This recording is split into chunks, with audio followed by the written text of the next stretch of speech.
Et voilà, maintenant on est en poisson. La lune, elle est en poisson. Elle vient de quitter le premier quartier, hein. Pour moi, le premier quartier, c'est vraiment un jour. Et en l'occurrence, c'était samedi 9 qu'elle était en premier quartier en Verseau. Un bon moment pour faire le point et puis prendre des décisions, hein. Le premier quartier, c'est vraiment cet équilibre instable qui demande de la proprioception. C'est-à-dire que comme tout équilibre, il n'est pas passif, hein, par définition. Et on passe en poisson ce dimanche à 5 heures du matin, après 3 heures de vide de course. Dans la nuit, pour l'Europe, et puis donc 6 heures plus tôt pour de l'autre côté de l'Atlantique, côte Est. Bonjour, c'est Judith d'Astrologie et compagnie, et je vous présente les brèves de lune pour les 10, 11, et je sais plus jusqu'où ça va. Et bah 12, 7 heures du mat, donc 10 et 11, hein. En ce moment, la lune, elle me permet pas de faire des brèves qui prennent du temps. Des longues brèves, hein, ou des brèves longues, je sais pas.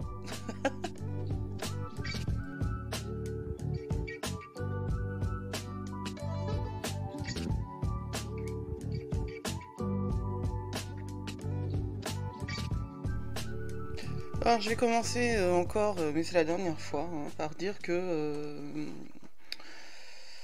ce qui se passe aux États-Unis, ça devrait être du souci de absolument tout le monde, quel que soit le côté de l'Atlantique et quel que soit le bord politique et quelle que soit la manière dont on conçoit l'avenir. L'homme qui a été élu et qui a tous les pouvoirs là-bas, hein, son étiquette, ce qu'il porte en lui, ce qu'il propose, c'est euh, la haine, la misogynie, le racisme, l'arrogance, l'insulte. C'est un mec qui a jamais rien fait pour personne à part pour lui. Donc bon, voilà. La peur, non. Non, c'est pas ça. Je pense qu'il y a du boulot. Mais en même temps, vous savez, je suis vraiment quelqu'un qui croit, en fait, hein. Je suis une mystique, je suis une croyante. Et je pense que c'est une vraie bonne leçon. Et ça va donner énormément de choses à faire et à penser à nos jeunes générations. Et pour ceux qui pourront lâcher TikTok, eh ben, ça leur fera des cerveaux dans le bon sens, quoi. Voilà. Alors, reprenons ce pourquoi nous sommes ici, c'est-à-dire une astrologie atypique et qui permet de penser. L'objectif étant pour moi que l'humain se serve de ce qu'il a entre les deux oreilles, pas uniquement pour gober des informations improbables, parce que ça le rassure. La lune en poisson. Hein, ce lundi, ça commence dimanche. Ça commence dimanche à 5 heures du matin. Une lune en poisson. C'est une lune qui est entièrement, qui nous permet en fait d'avoir accès à ces mondes invisibles et à toutes ces dimensions supérieures qui font que quelque part on est plus petit que ce qu'on imagine, mais c'est à l'intérieur de cette reconnaissance-là qu'on va trouver notre grandeur. Je pense sincèrement que l'arrogance, et je le pense, je le sais, je l'ai vécu et j'en suis revenue. Hein. C'est-à-dire que là, moi, je vous parle de choses que j'ai connues, hein, quand j'étais universitaire, quand je ne pensais qu'avec ma tête. Voilà. Euh, on est. C'est très important pour toi, pour nous, hein, qu'on se tienne debout. Euphonique, il le dit, et si le monde entier bascule, quoi qu'il arrive, tiens-toi debout. On est. Qu'est-ce que. Qu'est-ce qu'on est minuscule quand on est à genoux? Voilà. C'est pas mot pour mot, mais Euphonique, c'est un rappeur qui fait de la poésie, qui écrit des choses extraordinairement belles. Et ouais, j'ai décidé de varier un petit peu mes références. Et voilà, on est minuscule quand on est à genoux, et je pense que notre objectif à nous, c'est de nous lever à l'intérieur de notre pouvoir et à l'intérieur de notre énergie et de refuser ce qui ne nous convient pas et faire jouer le libre arbitre. Ah voilà, c'est ça. Je me disais bien que j'avais oublié un truc. Si, et je le mettrai dans le commentaire, voilà. Hein, en termes de politique, vraiment, moi, je vais m'arrêter là. Il y a une chaîne, il y a un mec qu'il faut écouter. Il est sur Insta, il est sur YouTube. C'est l'esprit critique. Ça, c'est de la pensée et c'est de la pensée de bonne qualité. Ça, c'est, il n'y a pas de, il y a pas, c'est pas dogmatique. Euh, Par contre, c'est une vraie machine à démonter les faux arguments, à démonter les fausses croyances, à démonter les la manière dont on vous prend pour des imbéciles, en fait, hein, et aller chercher du côté de ça s'appelle l'esprit critique, c'est génial. Voilà, c'est intelligent et on a besoin de ça. Donc, en poisson, c'est peut-être pas aujourd'hui que vous irez le chercher parce que quand la lune est en poisson, on est bien plus dans l'émotion, hein, dans les systèmes de croyances, mais c'est le moment, puisque on vient de passer le cap du premier quartier et puis que le mois de novembre, c'est quand même un mois de libération obligatoire. Obligatoire, parce qu'on est encore dans la saison du Scorpion, et puis parce qu'on va passer dans la saison du Sagittaire, et que c'est un mois de pivot, c'est un mois de jonction, hein, ce mois de novembre. Donc, il faut qu'on se libère de nos croyances limitantes, il faut qu'on se libère de tout ce qui nous empêche d'accéder à la joie. Et je maintiens ça. La joie, hein, cultivons notre jardin, comme disait Voltaire à la fin de Zadig. Cultivons notre jardin, cultivons notre connaissance, cultivons la joie et l'espoir, parce que ça, il n'y a que nous qui décidons de l'abandonner et de l'abdiquer. Alors oui, ce week-end-là, enfin ce dimanche et ce lundi en poisson peuvent être éminemment émotionnels. Notre lune en poisson, elle est carrée à Mercure ce dimanche 10, et c'est le seul aspect qu'elle va faire. C'est un carré qui va durer enfin, la soirée et la nuit, quoi. Donc c'est pas tout, non, du tout. C'est un moment assez court sur le dimanche soir. Et c'est un moment où on peut être assez mal. Alors déjà qu'il y a une espèce de blues du dimanche soir, quoique le lendemain c'est férié, donc je sais pas. Pour ceux qui bossent le lendemain, c'est peut-être encore plus bluesy. Mais quand Mercure est en carré avec la Lune, et a fortiori la Lune en poisson, hein, parce que là, elle est, comment dire, potentialisée, hein, c'est toutes les émotions, toute la puissance qui nous bouge. Les émotions, c'est ce qui bouge notre corps, c'est ce qui est à l'intérieur de nous, c'est ce qui est pas rationnel, c'est ce qui ne s'explique pas, c'est ce qui va nous permettre aussi d'aller au bon endroit, c'est de l'intuition aussi, hein. Le poisson, c'est énormément d'intuition. Donc ça, c'est vraiment une grande... c'est une manne, en fait, hein, pour nous, cette lune en poisson. Et ça dure pas très longtemps, et il faut prendre le temps de l'écouter, il faut prendre le temps de la réceptionner à l'intérieur de nous et de voir ce qui est mis en valeur, de quelle manière on va l'utiliser. Et ce dimanche soir, là, à partir de 21h28, heure de Paris toujours, on peut être quand même dans un manque d'alignement entre les besoins émotionnels et puis la manière dont on va penser les choses. Mercure, c'est la rationalité. Et ce dimanche soir, on va pouvoir peut-être se dire qu'il faut qu'on fasse ça et ça, mais en fait on n'y arrive pas. On n'y arrive pas, parce que ce dont on a besoin, c'est d'être sous un plaid avec une tisane et un roman, ou voilà, quelque chose d'équivalent, l'équivalent pour vous, quoi, de ce qui va être un temps d'introspection et de travail intérieur.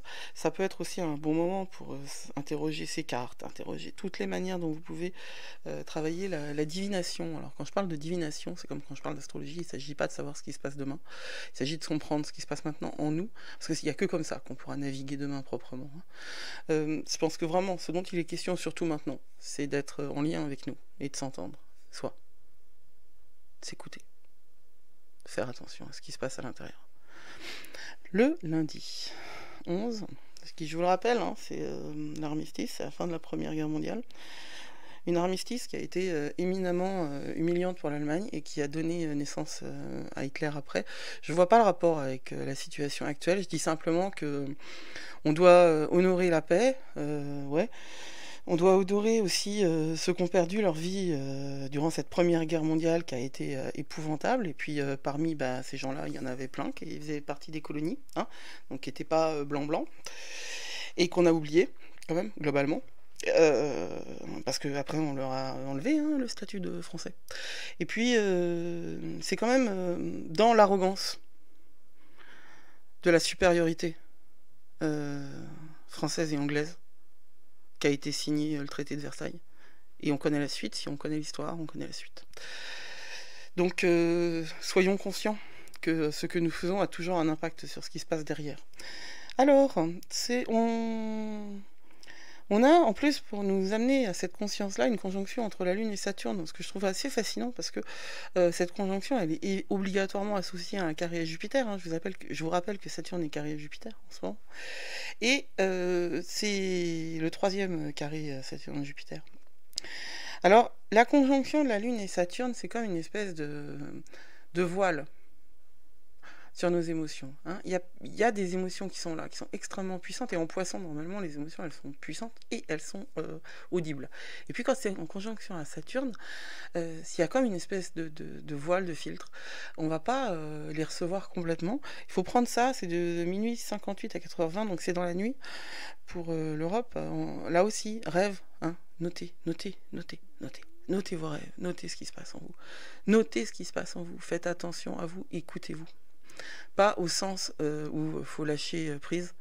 D'abord, si, il faut lâcher prise. Hein. Moi, j'ai quand même un côté un peu staccanoviste. Hein. En vrai, je suis une forcenée. Donc, non, faut lâcher prise. Faut lâcher sur ce qu'on peut lâcher, quoi. Il faut accepter ces choses qu'on ne peut pas contrôler et accepter aussi que ce que nous ressentons sont peut-être un indice sur ce qu'il faut travailler à l'intérieur de nous. La colère, par exemple, c'est quelque chose qui est très très intéressant à explorer. Et bon, alors, la conjonction de la Lune et Saturne, il faut le prendre quand c'est 2 jours, quand c'est au moment où on travaille, c'est un moment où on va justement réussir peut-être à dépasser ses émotions et en faire un tremplin. Ça peut aussi, au contraire, être l'étouffement dans l'œuf de quelque chose qui pourrait être une flamme créative. Par contre, le carré à Jupiter, là, c'est quelque chose qui est justement dans la stimulation et l'idéal. Bon, c'est ça de midi 27 à 15h46 lundi. Alors, on peut espérer que ce lundi-là soit un bon moment pour aller explorer la puissance créatrice, la puissance de l'art en vous. C'est super important d'être créateur de quelque chose. Hein. Je l'ai toujours dit, cuisine, jardinage, n'importe quoi. Peinture, c'est pas fait pour être beau. L'art, c'est pas fait pour être beau. Hein. L'art, c'est fait pour s'exprimer, d'un côté, celui qu'on ne montre pas, et puis celui qu'on montre, il n'est pas obligatoirement fait pour être beau, hein. Il est fait pour secouer les puces aussi. Et la journée, elle se termine avec un sextile à Uranus qui va donc continuer le lendemain, mais pas très longtemps, puisque le lendemain, on passe en bélier, le mardi 12. Le sextile à Uranus, donc, a lieu du 11 novembre, 22h16, hein, donc c'est la nuit, encore une fois. Là aussi, hein, c'est le soir, il se passe des choses, et puis c'est une énergie, je pense, qui va nous apporter des solutions, encore une fois, en rêve ou à des moments où on s'y attend pas. Il n'y a pas que le rêve, hein, il y a ce moment un petit peu magique entre la veille et le sommeil, où on est en onde θ de manière naturelle. Et c'est un très bon moment, ce sextile à Uranus, pour faire des grands changements, des changements de routine. Et puis, pour être super content, en fait, de tous les changements qui vont avoir lieu. Alors, si vous avez fait un bon job entre vous et vous, pendant ce week-end, vous aurez compris ce dimanche soir où est-ce que ça va pouvoir, où est-ce que vous pourrez appuyer pour changer les choses.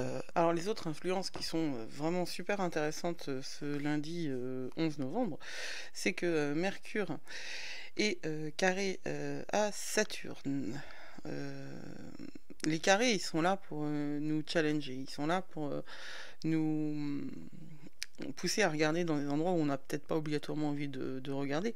Et en l'occurrence, il y a Saturne, hein, que nous rencontrons aussi en termes d'énergie, parce que la Lune, elle est conjointe à Saturne.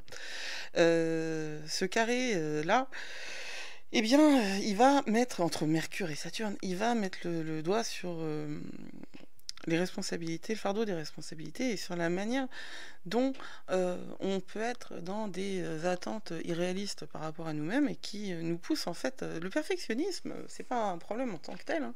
C'est-à-dire vouloir que les choses soient parfaites, c'est pas un problème. Le problème du perfectionnisme, c'est quand, parce qu'on attend quelque chose qu'on ne peut pas donner, on est systématiquement insatisfait. Et plus on est insatisfait de nous, moins on s'aime. Et moins on s'aime, plus on vibre bas, hein. Et puis le perfectionnisme, ça peut aussi lier à la procrastination et à ne pas faire. On attend tellement de nous-mêmes qu'on ne fait rien, on bouge pas. Et ça, c'est pas possible. C'est pas possible. On a quelque chose à faire. Tous, là, tous autant que nous sommes. Nous avons quelque chose à faire dans ce monde, ici et maintenant. Et c'est... faut pas s'écouter, quoi. Hein, quand on se dit qu'on n'est rien. On n'est pas rien. On est ce qu'on fait. Alors faisons. Ce carré, il va nous pousser à nous obliger, à nous souvenir que on est bien plus fort que ce qu'on croit. Et why so serious? Hein, les choses, elles sont pas obligatoirement aussi terribles que ce à quoi elles pensent, que ce à quoi elles ressemblent, pardon, pour vous, hein, et par rapport à vous. Alors il y a des traits positifs comme ça, hein, parce qu'on va être capable de se concentrer, hein, le carré Mercure-Saturne, il nous permet de nous concentrer, et il va durer tout le mardi 12 et le mercredi, tout le mardi 12, hein, et un petit peu du mercredi 13. C'est vraiment des trucs super courts, mais si on peut canaliser cette énergie de manière positive, mardi, ça peut être une super journée pour faire des progrès lents. Mais le meilleur moyen d'aller rapidement là où vous voulez, c'est d'aller lentement. Et ouais, ça ressemble à une aporie, mais non. Ça n'en est pas une. C'est très juste. L'autre chose qui va nous changer la vie, carrément, hein, alors là je ne mâche pas mes mots, c'est le passage de Vénus en Capricorne, hein, qui a lieu ce lundi 11 novembre, aussi en fin de journée. Vénus, c'est, vous le savez, l'amour, la beauté, les relations, avec nous, avec les autres. Hein. Parce que quand je dis avec nous, eh ben, il s'agit du self-love, hein, cette donnée qui est vulgarisée à l'excès dans le New Age et dans la spiritualité à ribot, hein, celle qui fait du bien, c'est comme les bonbons, ça fait du bien quand on les mange, mais après ça fait des trous dans les dents, quoi. La spiritualité à ribot, hein, c'est pareil, chacun sa vérité, machin, l'amour, tout ça, ok. Ça fait du bien quand ça passe, mais en même temps ça fait des trous dans le cerveau, donc vous laissez pas faire non plus. Et l'argent. Vénus, elle gère l'argent. Et dans le transit en Capricorne, on va être axé sur une dimension de laisser plus de place à l'avenir. Et Capricorne, c'est un signe qui n'a pas peur d'attendre pour avoir la gratification. Et je trouve que c'est très intéressant. Hein. Le zodiaque, il est vachement bien fait quand même. Parce que après avoir été pétulante en Sagittaire, après avoir été hyper mystique profonde en Scorpion, pétulante en Sagittaire, elle va être sérieuse, la Vénus, pardon, en Capricorne. Et ça va nous donner le courage et toute l'intention dont on a besoin pour prendre des grandes décisions dans notre business et dans nos relations. On va pouvoir avoir le courage d'aller vers ces conversations difficiles que peut-être on met de côté depuis un certain temps. Alors, comment vous prenez soin de vous, comment vous prenez soin des autres? Va falloir regarder ça de près. Ça dure jusqu'au 7 décembre, donc on est dans ce temps de novembre dont je parlais, de ce temps de libération. Voilà les dernières choses qu'il fallait savoir pour ces 11 et 12 novembre 2024. Vous êtes plus fort que vous croyez. N'oubliez pas que ce que vous faites, ça compte. Ce que vous pensez, ça compte. Ce que vous êtes, ça compte. Aimez-vous aussi. Blessed be.